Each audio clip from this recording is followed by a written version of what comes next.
নমস্কার বন্ধুরা, কেমন আছেন আপনারা?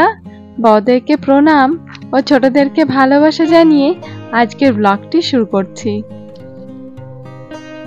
আজ হলো মঙ্গলবার আর সকাল এখন বাজে 9টা। খুব ভোরবেলায় টানা আধ ঘন্টা মতো ঝাঁপিয়ে বৃষ্টি হয়েছে, তাই আকাশখানার মুখখানা দেখুন একেবারে গম্ভীর। আর যেমনি ঝমঝমিয়ে বৃষ্টি নেমেছিল তার সঙ্গে তেমন বেগে ঝড়ও। ওই যে দেখুন সুপারি গাছখানা চেহারা দেখে বুঝতে পাচ্ছেন, এক ঝাপটা হাওয়াতেই গাছখানার কি চেহারা করেছে, একেবারেই বাকিয়ে দিয়েছে। কিছুই না, এখন একটু ওই চিন্তাজনক পরিস্থিতির সৃষ্টি হয়েছে। ওই যে মাঝখানে পড়েছে কারেন্টের লাইনগুলি। এখন যদি ওই গাছখানার কোনো গতি না করা হয় তবে পরে গিয়েই হলো বিপদ।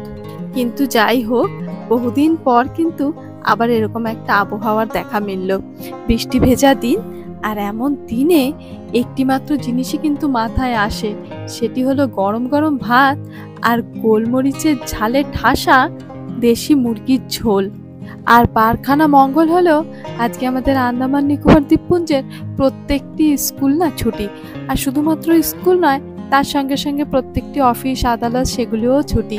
তাই আজকে সবাই মিলে বাড়িতে আছে, তাই হাতেও অঢেলা সময়। তাই আজকে ভালো করে কষিয়ে দেশি মুরগির ঝোলটা করব। একেবারে সাবেকি পদ্ধতিতে ঘরোয়া বাঁধা ধরা মশলাপাতিগুলি যেগুলি মাংসতে যায় সেগুলি দিয়ে একটু বেশি করে সর্ষের তেল দিয়ে মেখে নিয়েছি। ঠিক ঠাকুমারা দিদিমারা যে পদ্ধতিতে করতেন ঠিক তেমনটাই, কিন্তু ওনারা তো দিতেন শিলে বাটা মশলা, তার তো স্বাদই ছিল একটা দুর্দান্ত রকমের। তাই যখনই এই সাবেকি রান্নাবান্নাগুলি করি তখন ওই ঠাম্মার হাতের রান্নাগুলির কথা না খুব মনে পড়ে। পেঁয়াজগুলি মোটামুটি একটু ভাজা হয়েছে, এখন মাংসটা দিই, একটু নাড়িয়ে চাড়িয়ে একটু ঢাকা দিয়ে ওদিকটাতে গিয়ে একটু বাচ্চাদেরকে দেখে আসি। কোথায় যাচ্ছ মা? কোথায় যাচ্ছ দেখি আমাদের একটু তাকিয়ে বলো। ফুল তুলতে, বাবা কি খুশি, ফুল তুলতে যাবে করে। ধরে ধরে নামো আস্তে আস্তে, ঠিক আছে? তাড়াতাড়ি এসে যাবে, বৃষ্টি আসছে। টাটা। বলে বাবা, ধরে ধরে নামো, দেখে নাও, সামনে দেখে নামো। হ্যাঁ, তুমি নিয়ে আসো ফুল আগে। যে দুজনে ফুল তুলে এখন আবার আসছে। ওই যে পাকা বুড়ি নিজে পায়ে হেঁটে রাস্তা পার করে এলো।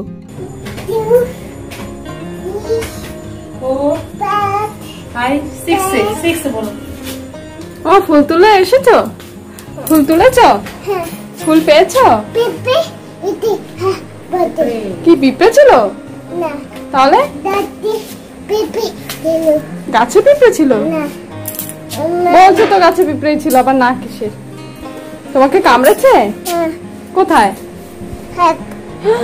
হাতে কামড়ে দিয়েছে মিশমি পিঁপড়ে। প্রায় মিনিট 15 মতো ঢাকা দিয়ে রেখেছিলাম, বেশ অনেকটা জল বেরিয়েছে দেখেছেন। এখন এটাকে একটু ভালো করে কড়া আঁচে দিয়ে কষিয়ে জলখানা টানিয়ে তারপরে আবার একটু সময় কষবো।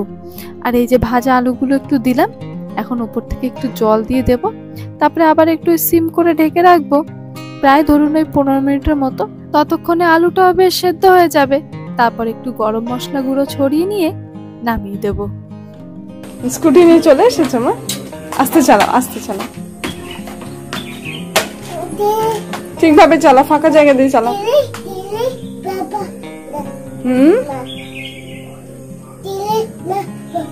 হ্যাঁ, সিঁড়িতে লাগলে সিঁড়ি পড়ে যাবে। সিঁড়ির এই পাশ থেকে আসো তুমি, ঠিক আছে? হ্যাঁ হ্যাঁ, তুমিও পড়ে যাবে। আরামসে দেখে দেখে আমার গাছপালা গুলো দিও না মেরে। এই রে, কি জোরে বৃষ্টি আসলো মিশমি। মিশমি, বৃষ্টি এসে গেছে আবার। কি সুন্দর বৃষ্টি হচ্ছে, চলো গিয়ে দেখে আসো। পড়ে যাবে কিন্তু ওখান থেকে, বেশি পা ধুলিও না, দুম করে পড়ে যাবে। দেখো না,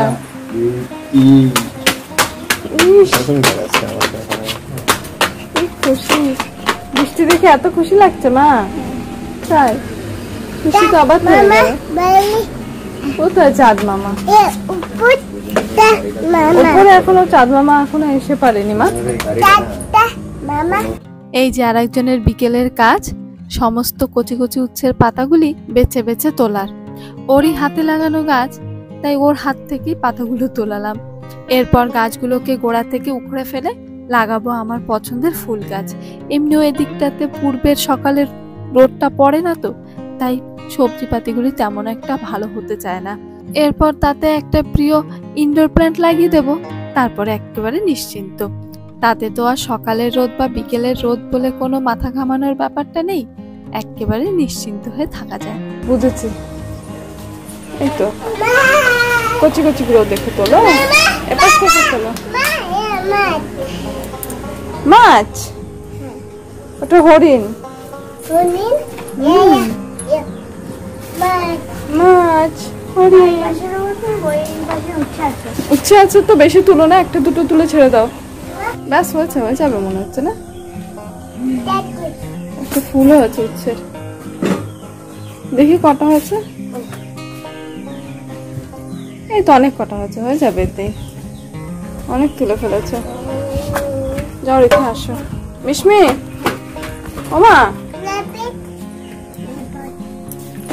চলো এখন ঘরে চলো, সন্ধ্যা হয়ে যাচ্ছে না, মশা কামড়াবে তোমাকে। মা সন্ধ্যা হয়ে যাচ্ছে তো, চলো।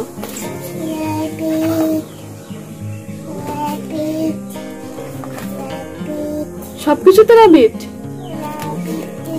এসো মাম্মাম, চলো।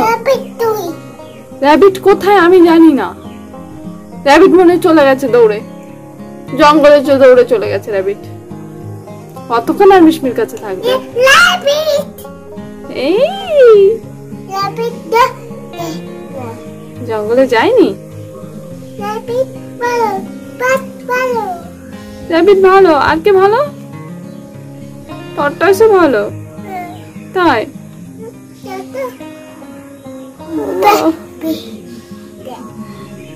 চলো ঘরে চলো। তাহলে বন্ধুরা, আজকে ব্লগটি এ পর্যন্তই থাক। ব্লগটি কেমন লেগেছে কমেন্টে অবশ্যই জানাবেন। যদি ভালো লেগে থাকে তাহলে একটি লাইক করে দেবেন। দেখা হবে আগামী ব্লগে। ততক্ষণের জন্য ভালো থাকবেন, সুস্থ থাকবেন, সাবধানে থাকবেন। নমস্কার।